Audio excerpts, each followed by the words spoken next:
All right, so I wanted to get back to talking about journalism, and actually, we just talked about um, the Telegraph, and I talked about the controversial aspect of police relations and wars in the United States. And I want to clarify that I didn't really want to try to like put a wedge, to drop a particular political persuasion into the discussion right now, other than pointing out, which I did, but I just want to really clarify that, um, you know, people have always been able to see things locally. That's obvious. If you have your eyesight, you can see things locally. But how information has been spread, we have to remind ourselves, if you were living back in the ancient world and you're in Persia and you hear that there's this guy named Alexander the Great ripping through many other countries on his way to where you're at, or um, you know, how are you getting that information and what do you see? You may hear simply oral descriptions of people and may be very distorted. And again, now we have people that can put in videos, and some people question that. I mean, it can be doctored as well.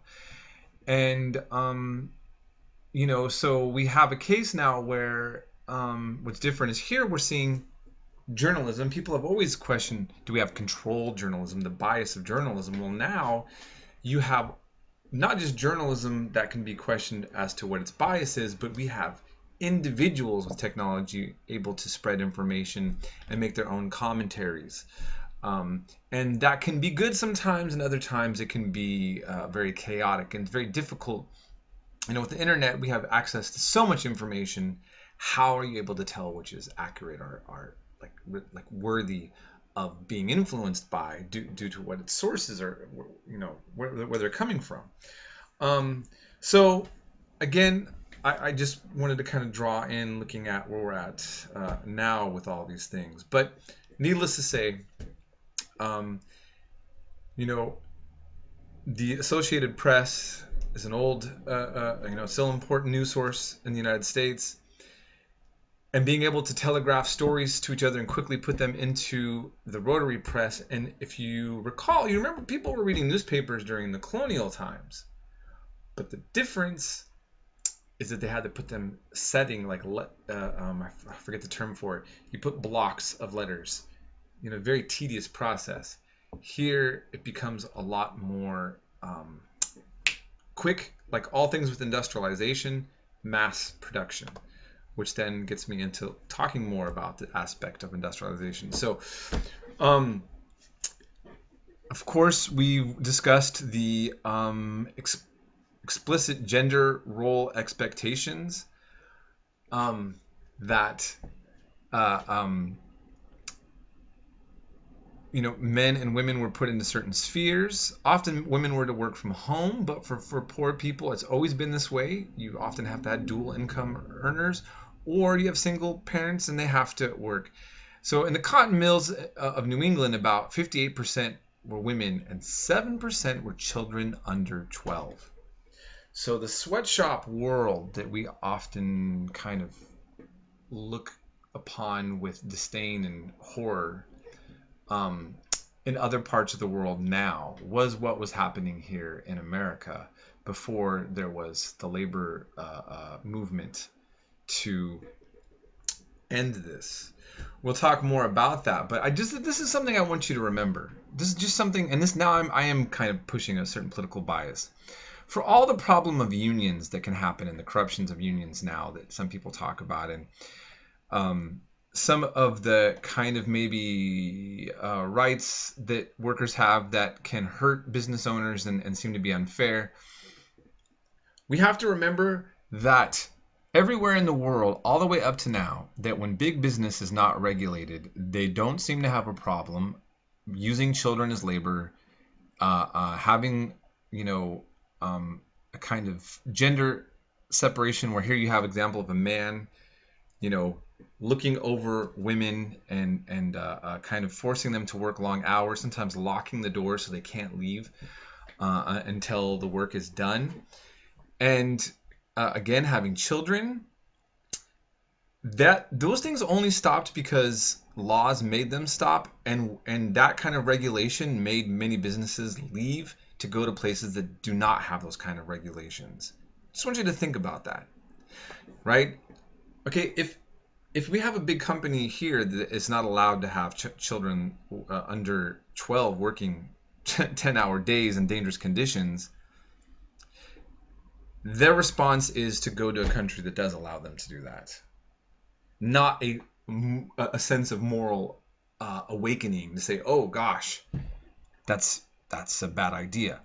And so does there need to be a continuous form of type of regulation and labor consciousness to keep our a life kind of having the values that we think, like enjoying the weekend, not having to work a 14-hour workday?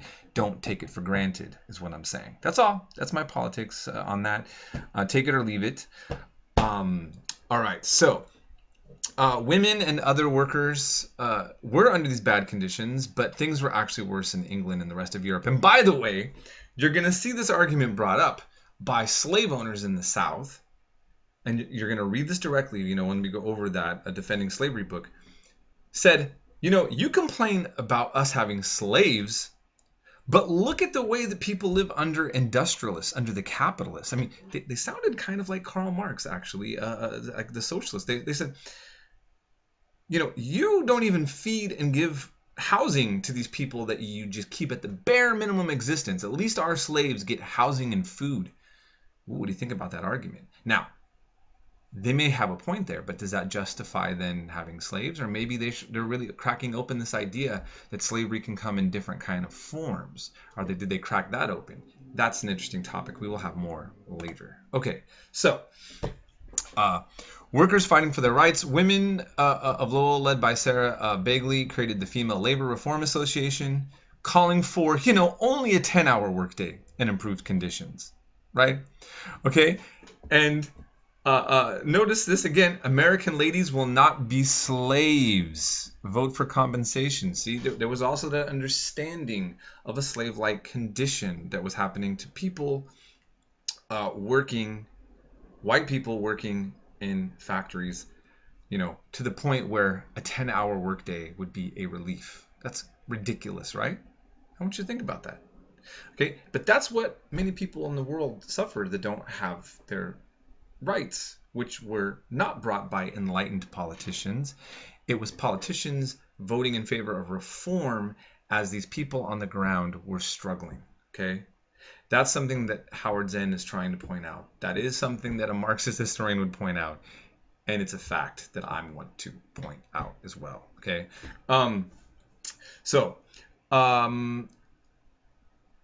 this idea of strikes and unions were a long battle.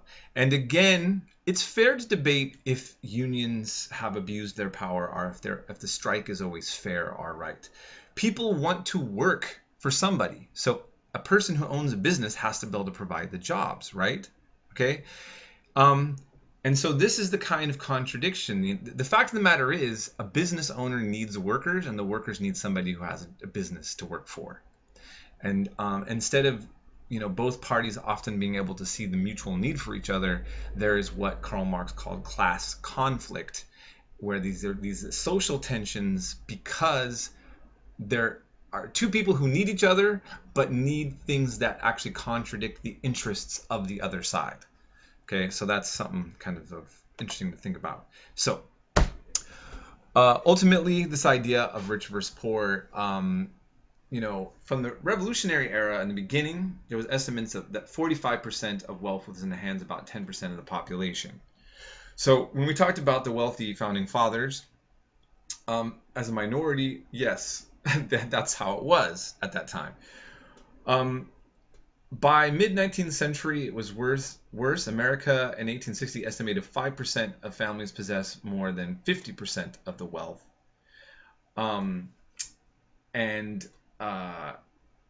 We saw things like Central Park. Now you think of being like everybody's park, developed for high society as basically a place to show off their wealth.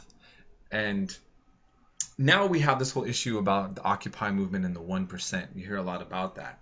we're kind of going through this cycle again, aren't we? I mean, Bernie Sanders, who's coming up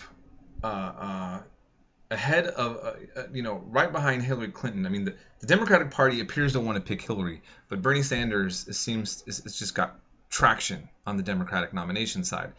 And the establishment of the Republican Party they seem to want Jeb Bush or somebody else, and many Republicans are liking this kind of brash Donald Trump. Bernie Sanders represents a kind of far left leaning. He calls himself a socialist. And Donald Trump represents very loudly what would be considered more of a far right conservative point. What's similar is they're addressing this fact that there is a shrinking middle class, and there is that economic factor of the fear of immigrants and jobs, and what that means to our economy and to ourselves and our identity and who we are, because everything is falling apart. And these kind of social tensions seem to ebb and flow throughout history, is what I'm trying to point out. And there's a lot to soak in, but I think what we need to remind ourselves is, because this keeps happening in history, that whatever political side you take on now, you need to remind yourself that you do have examples in the past, and you can look at them and you can learn, and you can maybe get a glimpse or an idea and think about what we think and stand for now, and what that results of those different ideas made happen in the past.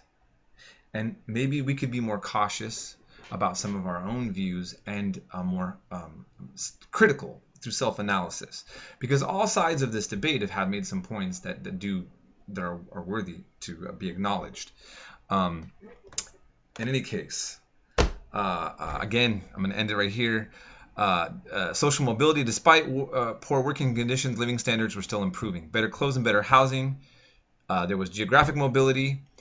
And we had the western frontier, in which people could always set up a house. If you could take on the Indians, the Native Americans, and build a house and feed yourself, you had that to go to.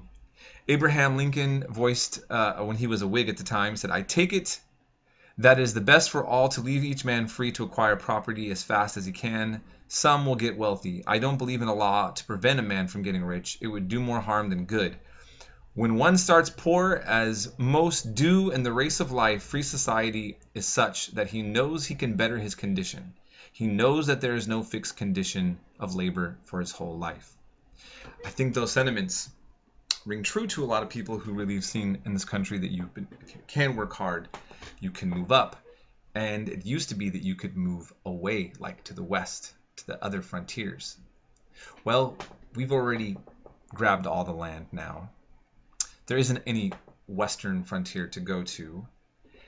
And we're kind of back in this moment now, where social mobility is pretty much not happening in the way that it did before. And so, again, there's some similarities, but there's some differences. And, there's a lot to ponder here. I hope that you find this at least edifying in terms of thinking about, what this nation has went through all this time, and how we've again bounced in and out of this. I'm gonna leave you a few documentary clips left I want you to watch, kind of going over some of the points that I had. And if you have any questions, call me or write. Thank you.